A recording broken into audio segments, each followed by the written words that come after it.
എന്ത് കളി ഇത്? എല്ലാവർക്കും എല്ലാ സൗഭാഗ്യങ്ങളും ഒരുമിച്ച് ദൈവം കൊടുക്കാറില്ല ജീവൻ. മനുഷ്യൻ എപ്പോഴും ഇല്ലാത്തതിനെക്കുറിച്ച് വ്യാകുലപ്പെടുന്നു. ഉള്ളതിൽ തൃപ്തിപ്പെടാനും സന്തോഷിക്കാനും അവൻ മറന്നുപോകുന്നു. ജന്മം തന്നവരോട് നിന്റെ മനസ്സിലുള്ള ദേഷ്യവും വെറുപ്പും കഴുകിക്കളയണം. ഒരു ക്രൂരതയും കർത്താവ് നിന്നോട് കാണിച്ചിട്ടില്ല. അതുകൊണ്ട് അനാഥനെന്ന ചിന്ത ആദ്യം ഒഴിവാക്കുക.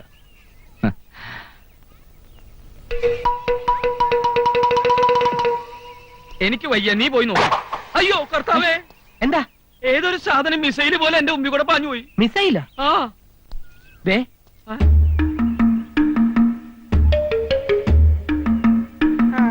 ദത്തെടുക്കാൻ വന്ന സ്ഥലം കൊള്ളാം. ഇവിടെ മുഴുവൻ തീവ്രവാദികളുടെ കുഞ്ഞുങ്ങളാണെന്നാ തോന്നണേ. ശരിയാ, യവന്മാരൊക്കെ വളർന്നാണ് അവസാനം അലവലാതി കുക്കുകളായിട്ട് മാറുന്നത്. അതെ. ആ. ഡാ. വാ, പോ.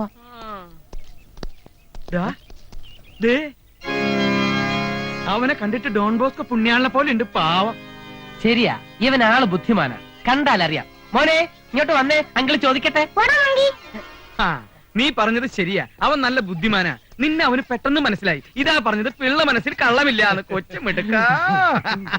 നിന്നെ പോലെ തന്നെ ആരോ വലിച്ചെറിഞ്ഞ ഒരു കുഞ്ഞിന് ഒരു നല്ല ജീവിതം കൊടുക്കാനുള്ള മഹാമനസ്കതയാണ് കർത്താവ് നിനക്ക് തോന്നിച്ചിരിക്കുന്നത്. ജീവ, മറ്റു കാര്യങ്ങളൊക്കെ പറഞ്ഞുറപ്പിച്ചിട്ടുണ്ടെങ്കിൽ ദേ ഇതിനെ നമുക്ക് എടുക്കാം. എങ്ങനെയുണ്ട് സാധനം? എങ്ങനെയുണ്ട്? പിന്നെ അന്യായമായിട്ടുള്ള വിലയൊന്നും അച്ഛൻ പറയരുത്. അച്ഛനും ഞങ്ങൾക്ക് നഷ്ടമില്ലാത്തൊരു റേറ്റ്.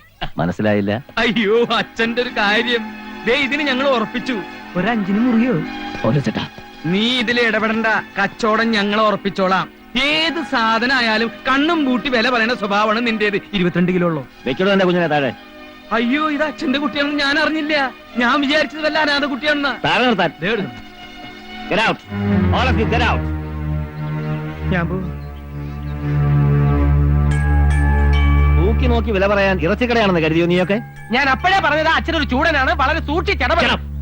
ഒന്നിറങ്ങി പോകുന്നുണ്ട് രണ്ടും. സഹായിച്ചൊക്കെ മതി. പ്രായത്തിനനുസരിച്ചുള്ള ശരീരം മാത്രമേ ഉള്ളൂ. രണ്ടിന്റെയും മനസ്സ് എപ്പോഴും കുഞ്ഞുങ്ങളെ പോലെ. അച്ഛൻ അവരോട് ക്ഷമിക്കണം. ഞങ്ങളോട് പൊറുക്കണം അച്ഛോ.